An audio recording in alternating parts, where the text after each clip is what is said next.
정치권 소식 짚어보는 아침의 맞수 시간입니다. 성치훈 더불어민주당 부대변인, 김기흥 국민의힘 미디어 대변인 나오셨습니다.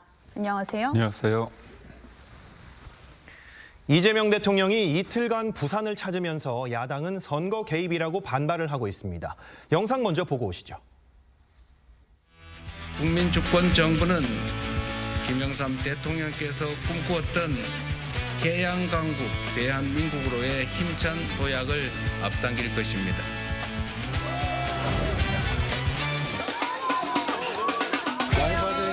우리 남항시장 활성화 시켜주세요. 진짜 영광입니다. 아이고 우리 시장이 좀 도움이 될 텐데. 이재명 대통령 하는 거 보십시오. 온 동네 다니면서 교통수영 다니면서 온갖 소리를 다 하는데 이거 명백하게 선거 개입하는 거 아닙니까 여러분?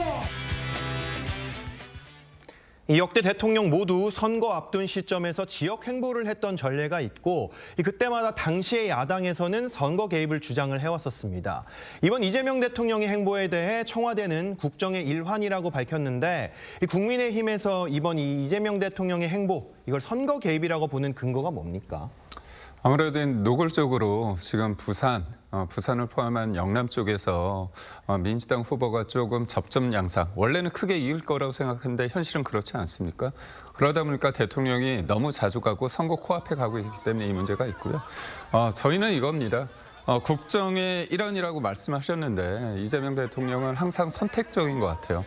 예를 들어서 우리 국민들이 모르시는 게 있는데요. 15일 전에 예비군 훈련을 받다 숨진 상황이 있었습니다. 네. 그렇다면 대통령으로서 당연히 그 부분에 대해서 사과를 하셔야 되지 않습니까? 근데 그런 게 일절 없습니다. 또 하나 뭡니까? 서울에서 서소문에서 안타깝게도 공사 현장에서 사고가 나가지고 3명이 숨졌습니다. 네. 그래서 여야 서울시 후보들이 선거 유세 활동을 중지하지 않았습니까? 그때 이재명 대통령께서는 부산에 가셨는데 자갈치 시장에서 상인들과 이제 웃으면서 이제 식사를 하셨단 말이죠. 꼭 이렇게까지 해야 되는 건지 공식 행사가 있으면 거기서 멈춰야 되는데 굳이 전통시장까지 찾아가면서 어떻게 보면 유족들의 아픔을 외면하는 그렇게 했을 때 이게 국정의 일환이라고 국민들이 생각하실지는 조금 저는 의문입니다.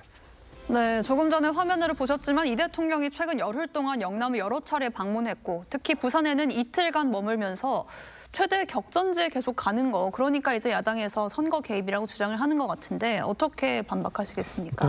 이번에 부산을 가신 거는 어제가 그 바다의 날입니다. 그러니까 1996년에 김영삼 대통령이 제정을 하셨고, 그러니까 김영삼 대통령 국민의힘에서 그렇게 존경하는 역대 대통령 아닙니까? 그분이 만드셨고 그분도 참석하셨었고, 그리고 윤석열 전 대통령도 참석을 했었습니다. 무려 22년, 그러니까 지방선거 그 당시에도 앞두고 5월 27일이니까 지방선거 앞두고 지방선거 기간 중에 열릴 수밖에 없어요. 네. 그때는 괜찮았나요? 그러니까 윤석열 전 대통령은 이런 그 국가 행사뿐만 아니라 당시에 24차례나 민생 토론회, 그러니까 토론회를 아예 엽니다. 지역에 열고 수건 사업 해결해 주겠다, 뭐 그리고 그린벨트 해제해 주겠다, 이런 공약 보따리도 풀면서 노골적으로 개입을 했던 과거도 있었죠. 그렇기 때문에 국가 행사에 참여를 하고 시장을 도는 것 정도로 이거를 선거 개입이라고 하는 거는 너무 과한 것 아닌가. 그 당시에 그렇게 민생 토론회까지 열어가면서 정책 발표를 할 때도 당시에 야당이었던 저희도 공격했습니다. 저희도 선거 개입이라고 공격을 했었는데 그 당시에 이렇게 노골적으로 했던 것보다는 저희는 국가 행사를 참여하면서 시장을 도는 거기 때문에 상대적으로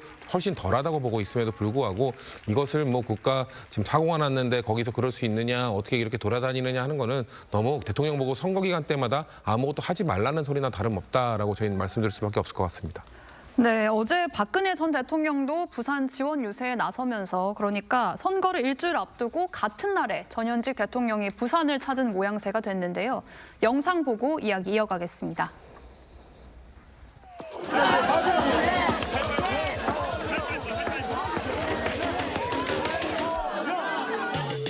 박형준 시장 후보께서는 앞으로도 부산의 더 큰 발전을 위해서 계속해서 더 많은 일을 해줄 것으로 믿고 있습니다. 사연이 많으신 우리 박민식 후보, 봉사할 기회를 주신다면 박민식 후보도 이 나라를 잘 지켜나갈 것으로.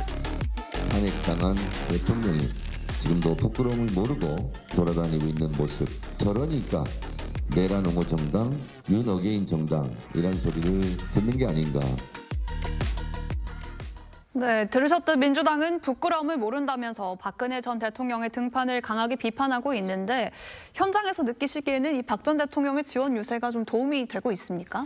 저는 우선적으로 부끄러움을 모른다고 하면서 윤 어게인 내란 이런 부분을 말씀하고 계신데요. 잘못한 일이 있었죠. 그렇지만 법적으로 판단을 받았습니다. 죄값을 치렀죠. 그렇지만 이재명 대통령 본인 어떻습니까? 본인은요, 재판받지 않으려고 본인 재판을 아예 삭제하려고 본인이 임명하는 특검을 통해서 하려다가 지금 역풍을 불고 있습니다. 네. 그렇기 때문에 이렇게 여전히 내란 프레임을 가지고 얘기한다는 것 자체가 어불성설이고요.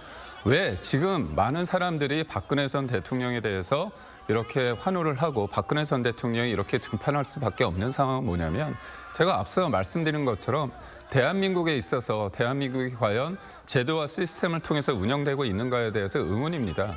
이재명 대통령은 대통령입니다.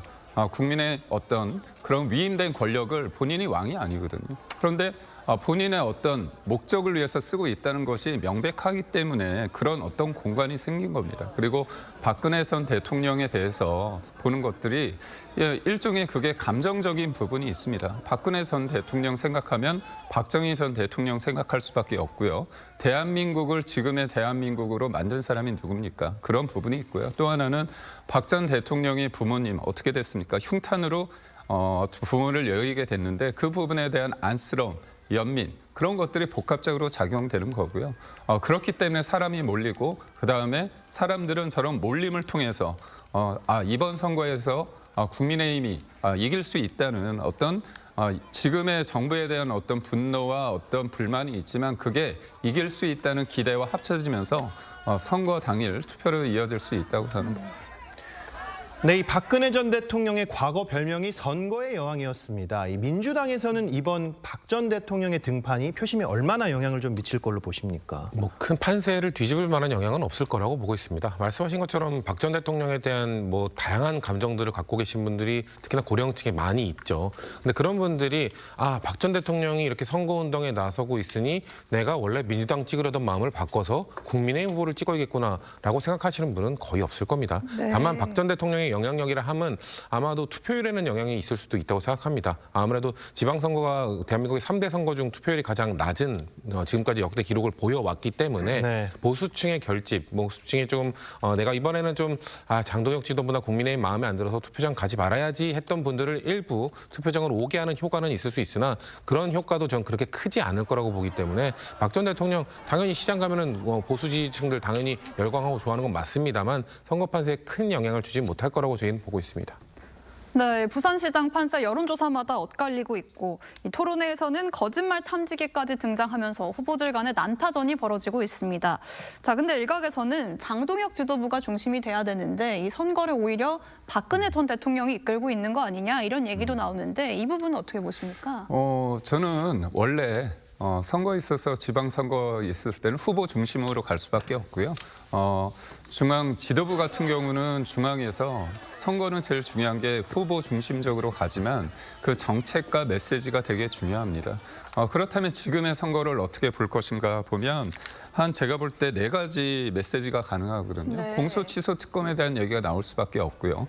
또 부동산 세금 폭탄 이 문제 나올 수밖에 없고 또 지금 보면 주가 폭락이 최근에 삼성전자 봤을 때 어떻습니까? 노조의 파업 관련해 가지고 얼마나 리스크가 큰지 알게 됐는데 그 근저에는 노란 봉투법이 있을 수밖에 없거든요. 그래서 주가 폭락을 이끌 수 있는 노란 봉투법이 단순히 노사 관계 문제가 아니라 대한민국 경제에 전반적인 영향을 끼칠 수 있다. 이런 부분이 있고요. 또 하나는 5.18 정신을 훼손하는 어떠한 일체 행위에 대해서 전 반대합니다. 비판받아야 된다고 봅니다. 하지만 그럼에도 불구하고 대통령이 나서서 하나의 기업에 대해서 좌표 찍어서 공격하고 특정 상품을 이용하는 것들을 문제라고 죄악시하고 낙인 찍기는 이런 부분에 대해서 과연 대한민국이 전체주의적 성격으로 치닫고 있는 거 아니냐 이런 부분에 대해서 지도부가 충분히 하는 부분이 있기 때문에 자연스럽게 역할 분담 아닌 역할 분담이 이루어지고 있다고 봅니다. 네.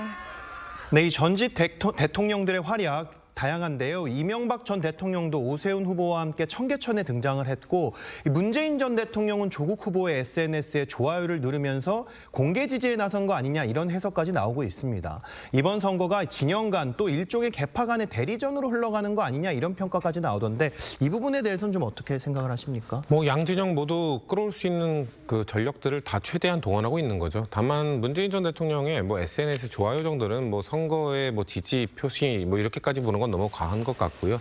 이명박 전 대통령은 본인이 직접 행보를 나서는 것 자체가 지금 박근혜 전 대통령을 우리가 다뤘던 것처럼 이명박 전 대통령도 모습을 드러내면서까지 뭔가 사실상 선거를 도와주고 있다. 이것 자체가 전직 대통령 2명이 모두 총출동을 할 정도로 선거 판세가 보수 진영에게 좋지 않게 흘러간다는 걸 저는 드러내는 것이다. 네. 만약에 민주진보 진영도 선거 분위기가 너무 안 좋았다면은 뭐 직접적인 선거 참여나 이런 것들을 아마 뭐 이명박 박근혜 전 대통령처럼 했을 테지만 오히려 그런 것들이 지금 전체 국민들이 느끼기에 중도층이 느끼기에는 보수가 위기구나, 보수가 흔들리고 있구나라고 저는 받아들여지지 않을까라고 보고 있습니다.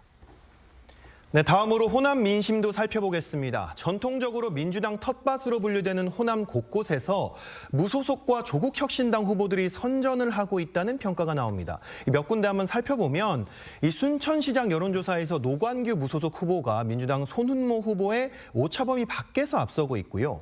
한평군수 여론조사에서는 조국혁신당 이윤행 후보가 민주당 이남호 후보를 앞서고 있는 걸로 나타나기도 했습니다.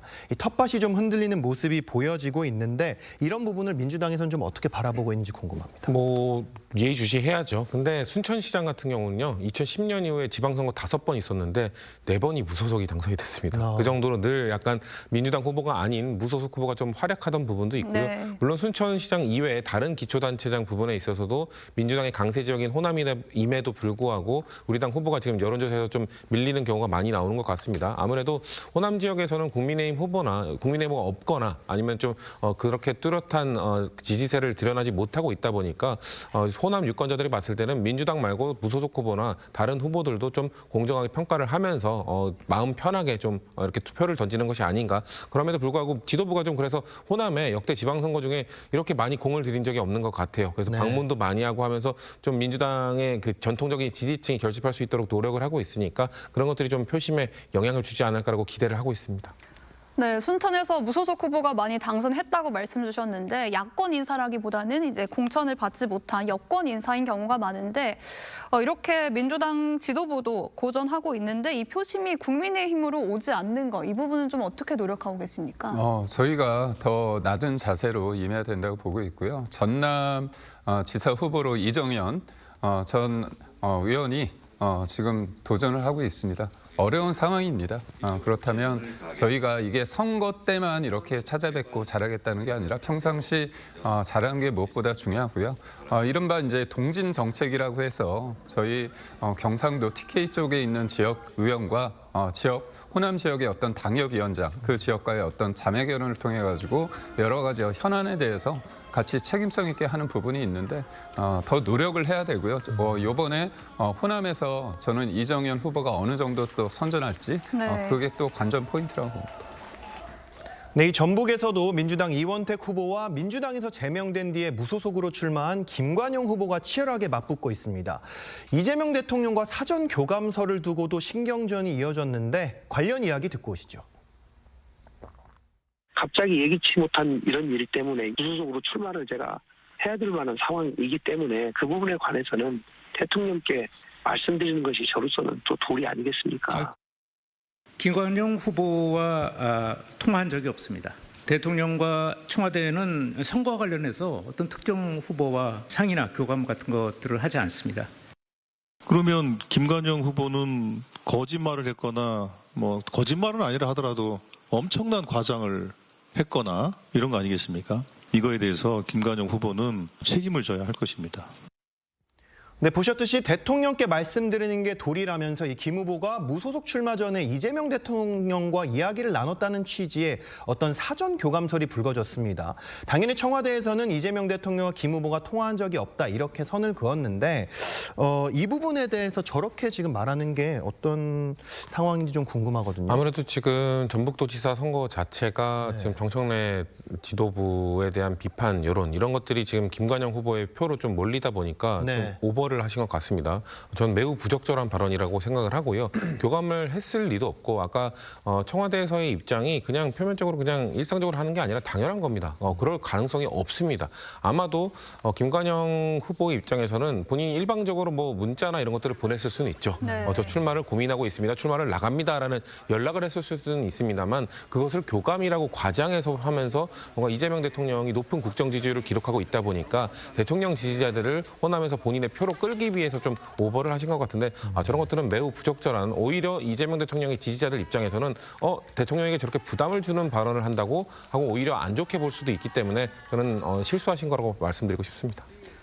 네, 민주당에서는 허위 사실 유포라면서 후보직 사퇴를 촉구했는데요. 최근 발표된 여론조사를 몇 가지 보면 CBS가 수행한 여론조사에서는 김 후보와 이 후보가 오차 범위 안에서 접전을 벌이고 있고 또 전라일보의 여론조사에서는 김 후보가 오차 범위 밖에서 앞서는 걸로 나타났는데 이런 여론 흐름은 어떻게 보고 계시는지 궁금하고 그럼 결과는 어떻게 될까요? 이게 김관영 후보가 그런 얘기를 했을 때 사람들이 어떤 걸 믿을까요? 저는 청와대에서 할 수 있는 얘기는 저런 워딩뿐이 할 수 없습니다. 만약에 통화를 했거나 아니면 교감을 했는데 교감했다고 말할 수 없잖아요. 근데 이런 말이 소위 말해서 편상 먹히는 이유가 있습니다. 왜냐하면 이재명 대통령과 정청래 대표 사이가 좋지 않다는 건 다 알고 있지 않습니까? 그리고 언론에서도 그렇고 많은 분들이 얘기하는 게 전북에서 김관영 후보가 이기면 어떻게 된다고 합니까? 정청래 대표 어떻게 보면 재임하는 데 있어서 이번 전당대회에 있어서 굉장히 악영향을 끼칠 수밖에 없다고 보는 겁니다. 네. 그렇기 때문에 이런 것들이 단순히 두 사람의 문제만이 아니라 전당대회까지 그리고 이재명 대통령과 그다음에 정청래 대표 사이의 여러 가지의 어떤 좋지 않은 관계까지 다 포함되는 거거든요. 그러면 저는 좀 보면 접전 양상이고요. 그리고 민주당 후보를 냈는데도 불구하고 일부 여론조사에는 격차가 커지고 있는 현상은 어떻게 볼 겁니까? 그럼 전북에 있는 민주당 의원들은 민주당 지지자들은 당원들은 왜 김관영 후보를 더 지지하겠습니까? 다 이유가 있는 겁니다.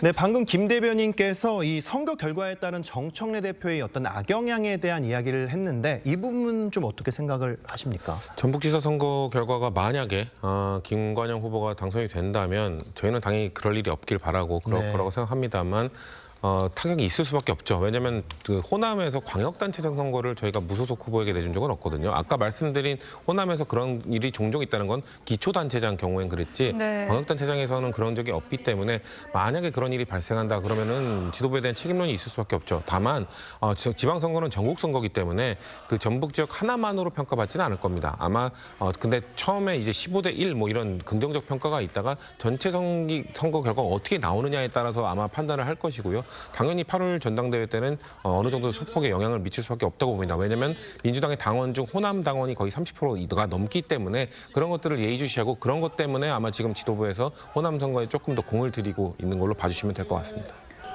네, 전북지사뿐만이 아니라 평택을의 선거 결과도 정 대표 연임 도전에 영향을 미칠 거란 관측이 나오는데요. 그간 조국 후보와의 단일화에 선을 그어오던 정청래 대표가 평택을 단일화 논의를 검토하겠다는 입장을 밝히기도 했는데 이 발언은 어떤 의미로 해석하셨습니까? 사실상 할 의지가 없었습니다. 하겠다고 하면 전에 했어야 되죠. 지금 김영남 후보의 이른바 대부업체 관련해서 차명 보유 이 부분이요 단순히 평택을만의 상황이 아니라 전체 선거판에 저는 영향을 끼치고 있다고 보는데요. 민주당은 어떤 조치도 사실상 못하고 있습니다. 지금 김영남 후보가 일종의 이제 계륵 같은 존재가 되고 있는데 이 과정에서 제가 볼 때는 유이동 국민의힘 후보가 저는 일정 부분 선전하는 어떤 계기, 모멘텀을 만들 수 있다고 보고 있거든요. 네. 그런 차원에서 봤을 때 조국 후보가 만약에 김영남 후보로 지금 악재로 인해서 플러스가 돼서 만약에 당선이 됐을 때 이런 공천을 누가 했느냐. 김영남 공천은 어떻게 보면 정청래 대표가 했기 때문에 이 부분에 대해서 어떤 책임을 물을 수밖에 없고요. 당내 어떻게 전당대회에도 악영향을 끼칠 수 있지 않을까 그런 생각을 해봅니다. 네, 이 조국 후보 측은 김용남 후보의 공안검사 경력까지 거론하면서 맹공을 퍼붓고 있는 상황입니다. 여기에 이제 박지원 의원도 김용남 후보의 해명이 수긍이 되지 않는다 이렇게 이야기를 했는데 이 사실 민주당에서는 좀 옹호하는 입장인 걸로 알고 있거든요. 이 대부업체 관련된 의혹이 해소가 됐다고 좀 보십니까? 뭐 법적인 부분에 있어서는 제가 뭐 전문가 아니다 보니까 100%까지라고 확답을 드릴 수는 없습니다만 그래도 꽤 많은 부분을 해소하고 있다고 보고 있습니다. 네. 왜냐하면 저희 당이 아니라 저희 당이라고 얘기하면 또 객관적이 아니라고 할 수도 있으니까 국민의힘 비대위원 출신인 그 김경률 회계사인 그분도 이거의 사안에 대해서 비판은 하지만 차명 보유는 아니다라고 얘기를 하셨거든요. 네. 일단 차명 보유는 아닌 걸로. 왜냐하면 실명으로 뭔가 지분을 보유하고 있기 때문에 이걸 어떻게 차명 보유라고 합니까? 그리고 뭔가 배당금과 이익을 전혀 받지 않았다는 것은 계좌를 통해서 이제 증명을 했고 가정사가 좀 있다는 것도 어느 정도 어필을 했고 그렇기 때문에 저는 도의적, 도덕적 책임 아무리 아픈 가족사가 있다 하더라도 대부업체를 끼고 있는 모회사를 지분을 소유하고 있는 게 말이 되느냐라는 비판은 있을 수 있습니다만 법적으로 문제가 없다면 당 차원에서는 법적 문제가 없다면 이건 유권자들한테 판단을 받을 일이다라고 보고 있기 때문에 지금의 해명 과정이나 이런 것들은 후보가 최대한 노력을 하고 있다고 판단하고 있습니다. 네, 오늘 두 분 말씀은 여기까지 듣겠습니다. 감사합니다. 감사합니다. 맞습니다.